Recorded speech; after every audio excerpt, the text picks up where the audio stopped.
في خبر جديد ومهم جدا يخص ملايين الأسر المصرية. الناس كلها بتسأل إضافة المواليد للتموين اتفتحت ولا لسه؟ النهاردة هقول لك التفاصيل كاملة، مين يقدر يضيف وإزاي يضيف والخطوات خطوة بخطوة من غير ما تلف أو تحتار. تابع معايا الفيديو للنهاية علشان ما يفوتكش أي معلومة. ولازم تحدث بياناتك وأعرفك إزاي تعمل تحديث لبياناتك، ولازم تخش تتأكد إذا كان حسابك مطلوب، بطاقة التموين بتاعتك مطلوبة للتحديث ولا لأ. فأعلمك إزاي برضك تعمل التحديث بتاعها. وزارة التموين بالفعل فتحت باب إضافة المواليد بشكل تجريبي في محافظة بورسعيد. الخدمة بدأت رسميا من يوم الأحد 14 سبتمبر 2025، وهتستمر لمدة 3 شهور كاملة. وده يعتبر بداية لتجربة ممكن تتوسع لباقي المحافظات قريبا. الإضافة معناها إنك تقدر تزود أولادك على بطاقة التموين وتستفيد من الدعم الكامل لكل الأفراد الأسرة. وده قرار مهم جدا لأن ملايين المواطنين كانوا منتظرين من فترة طويلة. طيب، إزاي أضيف المواليد؟ الخطوات سهلة جدا. هتدخل على موقع مصر الرقمية. أول حاجة هتخش على جوجل وتكتب مصر الرقمية بالعربي.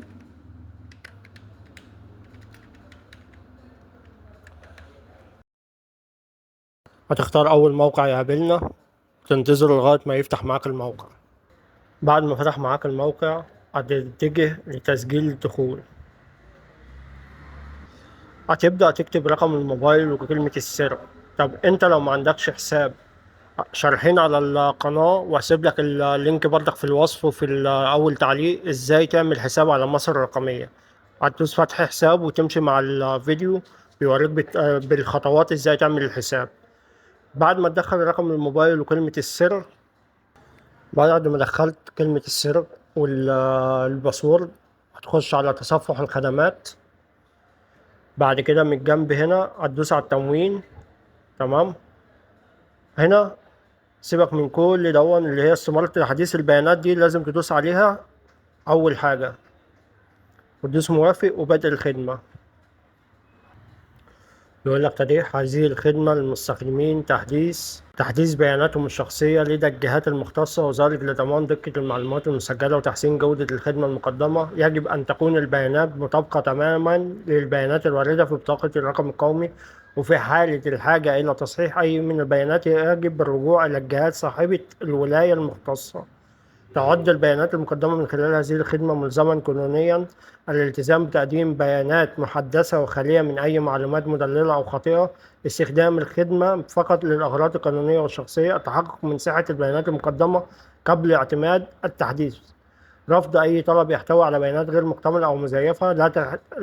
لا تتحمل الجهة أي مسؤولية عن أي أضرار. وبعد ما تقرأ الكلام ده كله، تمام، وتشوف هنا البطاقة بيقول لك المستندات المطلوبة: بطاقة الرقم القومي للأب والأم، والوصول الكهرباء للوحدة السكنية، ووثيقة الزواج، بطاقة الرقم القومي، مؤهلات البنات الأبناء. تشوف برضك كل الكلام دون. تمام. عشان إيه؟ تبدأ اللي أنت تجهز المستندات دي. بعد كده بتدوس وافق على الشروط والأحكام وتدوس على بدء الخدمة. فانت لو انت موجود في مطلوب ليك تحديث، بتدوس الكلام دون، هيجي لك هنا ان تدخل البيانات تمشي مع الخطوات خطوة بخطوة. احنا عشان مش مطلوب لنا تحديث فلازم تخش تتأكد مطلوب ليك تحديث ولا لا. لو مطلوب ليك تحديث تبدأ تحدث وترفع المستندات اللي هو هيقول لك عليها. مش مطلوب تحديث، خلاص تمام. هنعمل إضافة مواليد ازاي بقى؟ هندوس على انهاء. هننزل تحت، بس انت هنا احنا عشان تبع القاهرة. احنا عشان تبع القاهرة مش مفيش اضافة مواليد. انت في بورسعيد هتلاقي اضافة الابناء غير المقيدين تموينيا. هتدوس عليها وتبدأ ان انت تدخل. هتبدأ تدخل بيانات اولادك، الرقم القومي، شهادة الميلاد، اي بيانات مطلوبة قدامك هتكتبها، وبعد كده تدوس حفظ وخلاص كده انت عملت الطلب. فكده إضافة المواليد للتموين اتفتحت رسميا في بورسعيد. ولازم تعمل تحديث بيانات. فلازم تخش تعمل تحديث بيانات. والتقديم هيبقى من 14/9 لمدة 3 شهور. الخطوات اهي قلناها، والخطوات سهلة مش محتاجة برضك شرح كبير. انت تخش على التموين وتخش على تحديث البيانات، بعد كده تخرج من تحديث بيانات تخش على اضافة مواليد، هتبدأ تدخل بيانات الاولاد بس، تستناش لاخر لحظة. ادخل دلوقتي وسجل بياناتك وبيانات اولادك. شارك الفيديو مع اي حد محتاج يعرف المعلومة دي، وما تنساش تعمل لايك وتشترك في القناة علشان يوصلك كل جديد عن اخبار التموين اول باول، وعن اي حاجة يعني تقديمات الحكومة او تقديمات المدارس او التحويلات، كل دون موجود على القناة، وتقديم على الشقق والاراضي. فاشترك في القناة وفعل زر الجرس.